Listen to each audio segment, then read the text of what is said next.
Welcome back to Health Score. Today we're picking up in the area of rest and activity. And we're looking today at sleep. The recommendation is to sleep at least 7 hours every night. The background study that informs this recommendation is available at the end of the lecture in the resources section. There's a significant impact on mortality for sleep. The goal is to achieve 7 to 9 hours of sleep, and we'll talk about how you can do that. But first, we'll say why sleep affects mortality. When we don't sleep enough, we can become obese, and this is because hormones that regulate appetite are affected by insufficient sleep. And obesity leads to a host of health problems, including premature death. Insufficient sleep also results in insulin resistance because insufficient sleep leads to persistently high blood sugars, which lead to persistently high insulin levels. High insulin levels are responsible for a significant portion of cardiovascular disease.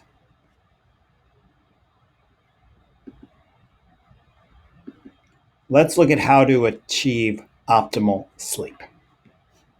So the goal is, first of all, to sleep for 7 hours every night, and to do this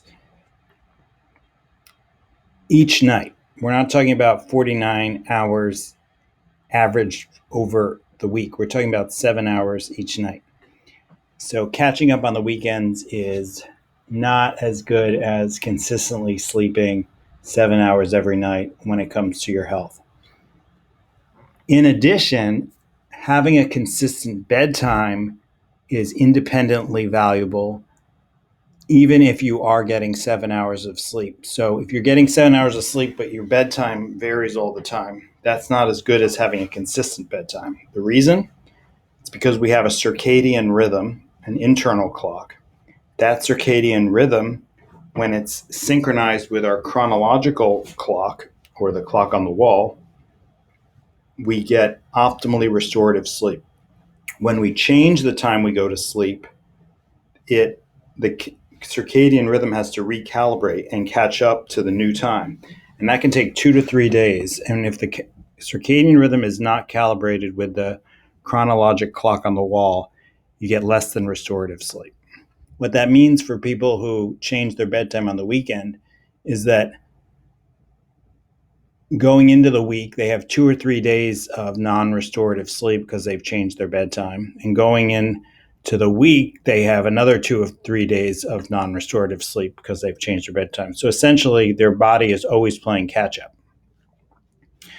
So first recommendation is a consistent bedtime that doesn't vary throughout the week and doesn't vary on the weekend. For me, that's 10 p.m.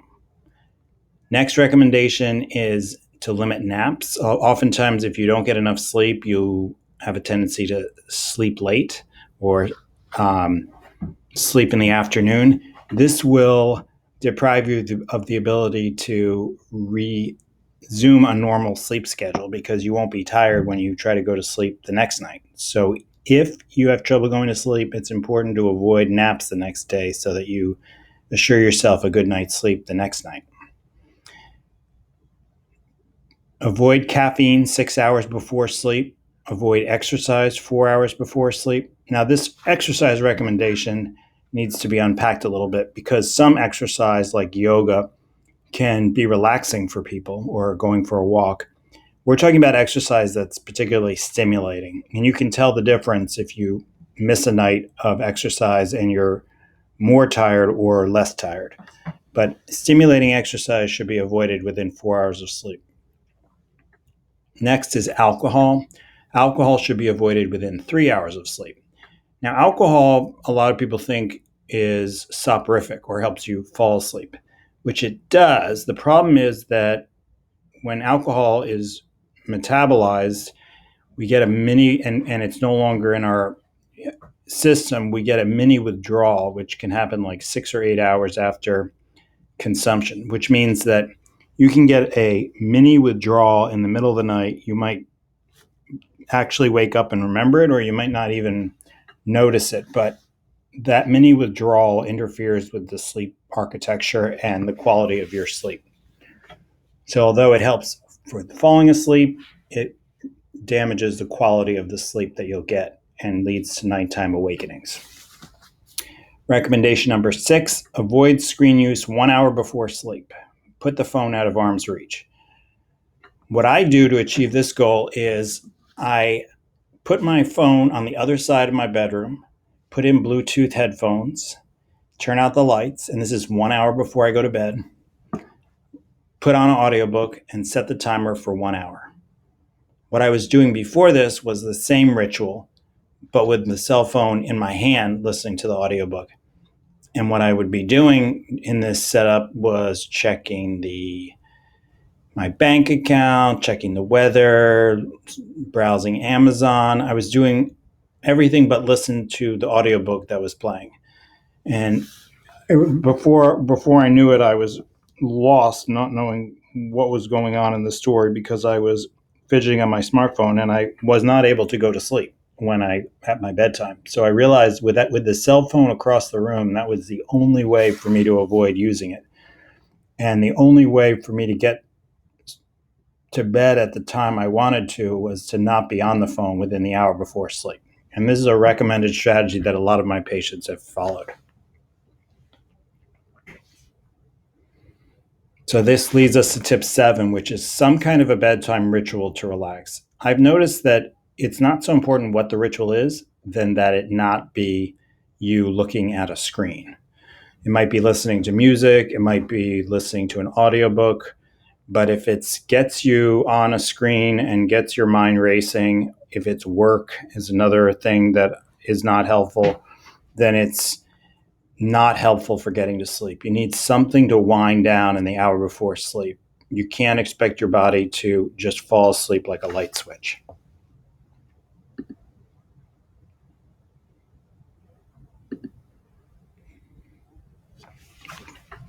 Next tip is use the bed for sleep and sex. Avoid eating, watching TV, or using your smartphone in bed.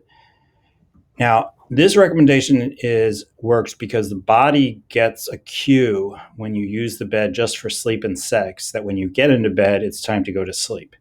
If, on the other hand, your bed is your workspace or your entertainment site for watching movies, then when you get into bed, your body is not consistently getting a message to go to sleep, and that makes it harder for you to fall asleep.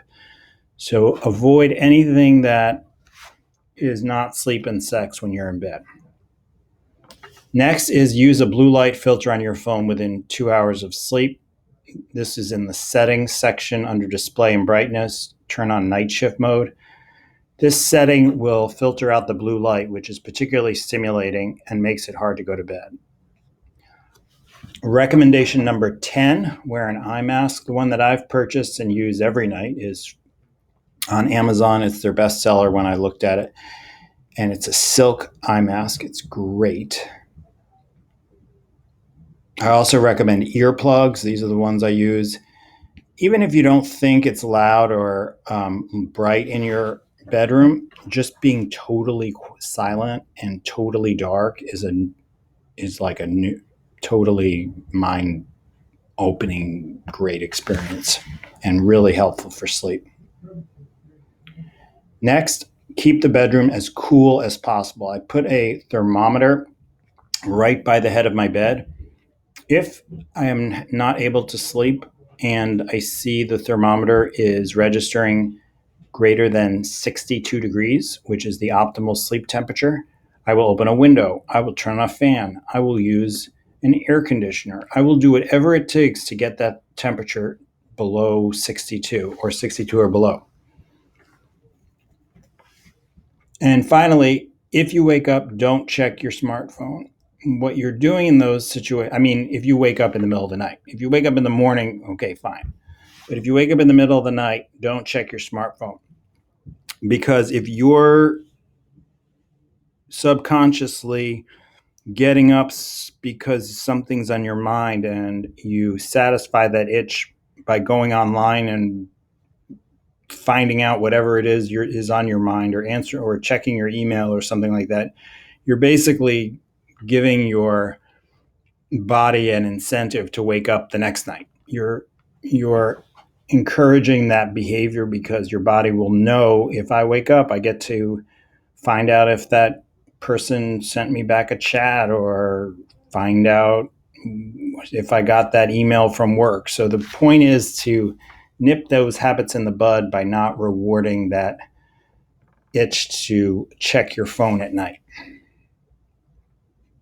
So we've talked about tips for sleep. We've talked about the health impacts of insufficient sleep and why insufficient sleep causes these health impacts. Sleep is extremely important. It might even be the first recommendation before we even tackle psychological health, because without sleep, it's hard to function. It's hard to set goals. It's hard to be happy. It's hard to invest in your own health and have a stable structure for continuing the progress you'll make in this journey. I hope these tips have been helpful, and I wish you a great night's sleep. Thank you.